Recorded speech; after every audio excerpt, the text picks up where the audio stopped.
Hey, you in trouble with the wrong people? Your bookie, your barber, your mother?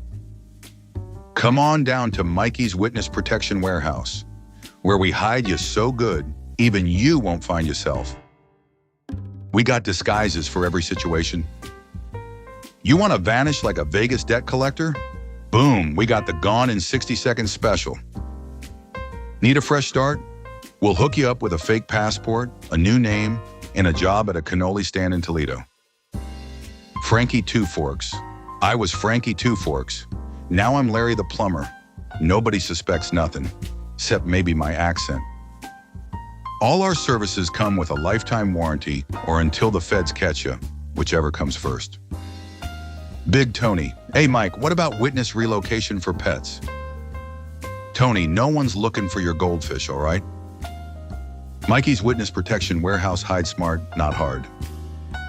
Call today and mention the code word "forget about it" for a free burner phone and 2 fake IDs.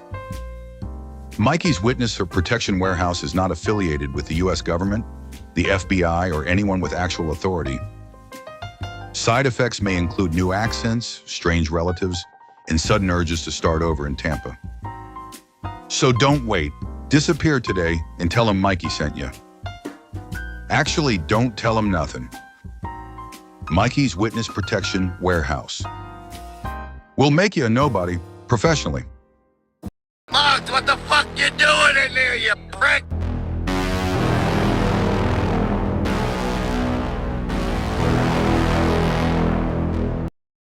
Analyzing Evil, the Queenpin, the Psychology of Power, Paranoia, and the Empire of Fear. A Pizzaverse psychological documentary. Written by Bambi Palermo. A Pizzaverse Studios production. The Crown Built on Blood. Power Doll. It ain't just about money, guns, or control. It's about identity, how people see themselves when the world gives them 2 choices, be prey or become the predator. This is the story of the Queenpin, a woman who rose from poverty to power, not by luck, but by learning the rules of the jungle and then rewriting them in blood. To her, loyalty wasn't love, it was leverage. Fear wasn't a weapon, it was currency. This ain't a fairy tale. It's a psychological blueprint of how trauma can evolve into tyranny, how one human mind can transform pain into power and love into ammunition. The birth of the predator. Every tyrant begins as a victim, sweetheart. The Queenpin story starts in the streets, chaos, hunger, violence. She didn't grow up dreaming of diamonds, she grew up dreaming of not dying. Psychologists call this trauma-induced narcissism. When a child grows up powerless, they learn to survive by creating a fantasy self, a version of themselves that's untouchable, unbeatable, godlike. That fantasy becomes armor, and eventually it becomes the person. By the time she hit her teens, she wasn't afraid anymore. She was fear. Control, chaos, and the illusion of safety. Here's the trick about control. The people who crave it the most are the ones who never had it. And once they get it, they guard it like oxygen. For the Queenpin, every betrayal confirmed her worldview. No one is loyal, only leverage lasts. That's confirmation bias, a psychological loop where every event feeds the belief that the world's out to get you. When paranoia becomes protection, logic dies quietly in the corner. Every move she made was a test. Every person she trusted was temporary. That's how she stayed alive, and how she went insane. Femininity as a weapon.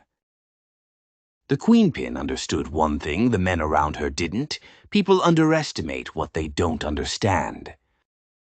She weaponized her femininity, her charm, her image. This is impression management, baby, the art of shape-shifting.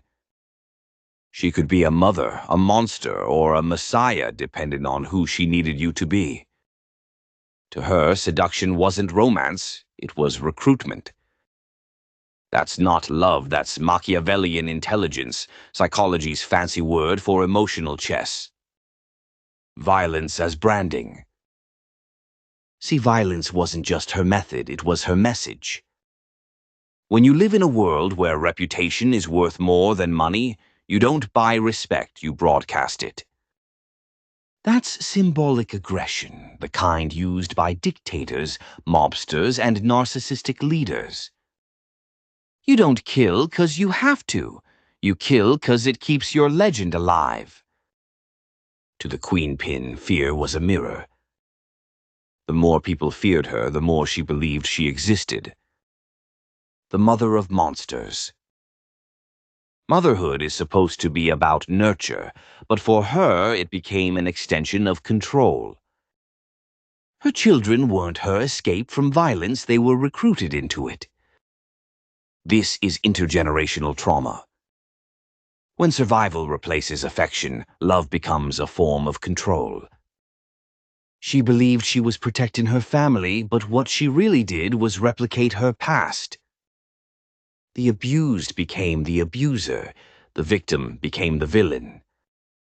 The God complex. Power is a drug, and she was her own dealer. Once she rose to the top, she stopped seeing herself as human. This is megalomania, a delusional state where the ego expands until it blocks out empathy entirely. You start seeing people as props in your story. The Queenpin didn't believe in fate. She believed she was fate. The paranoia feedback loop. Psychologically, paranoia is the dark twin of power. The more power you get, the more you fear losing it. She started seeing betrayal everywhere, in friends, in family, even in her reflection. That's projection when you take your own guilt and throw it on everyone else. Every empire falls from within, Bambina.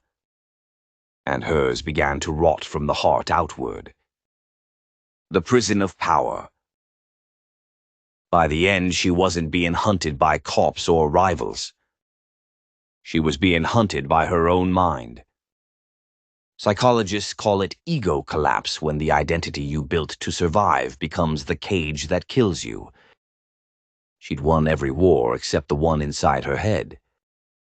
And when the world finally caught up, she realized the empire she built to escape death had just been delaying it. Legacy of fear. Even in death, her legend survived not because people admired her, but because they couldn't look away. That's the pathology of myth. We glamorize monsters because they make our own sins feel small. The Queenpin became an icon, a symbol of female power, but also a reminder of what happens when pain replaces conscience. Her name whispered through the streets like a curse and a prayer at the same time. La Reina. The Queen. The psychology of evil. So what made her evil, huh? Not the bodies, not the blood. It was the belief, the absolute certainty that she was justified. That's moral disengagement, the root of all tyranny. When you convince yourself that cruelty is necessity, empathy dies, and justification takes its place. Every monster believes they're righteous. Every villain starts as someone who just wanted to stop hurting. That's the paradox of evil. It grows from the same soil as survival. This has been a Bambi's Twisted Tales and Pizzaverse Studios psychological documentary. Where we don't glorify villains, we dissect them. Where we don't just ask what they did, but why they became what they did. So subscribe, stay sharp, and remember Empire on Fear, but you can't rule the ghosts that come with it. Stay dangerous, stay curious, and never forget, in the end, power don't corrupt, it reveals. When I go into that ground, I won't go quietly. I'm bringing my crown. When I go into that ground, oh, they gotta bury me face down. From the rubble, what do I see? There's a whole damn army thinking that they're gonna harm me, saying that I'll never get free. Oh, I got troubles, they won't let me be. But I won't get tired, set the town on fire till my troubles got trouble with me, thinking that they've won. It's only just begun. When I go into that ground, I won't go quietly.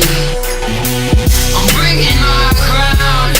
And when I go into that ground, oh, they gotta bury me face down.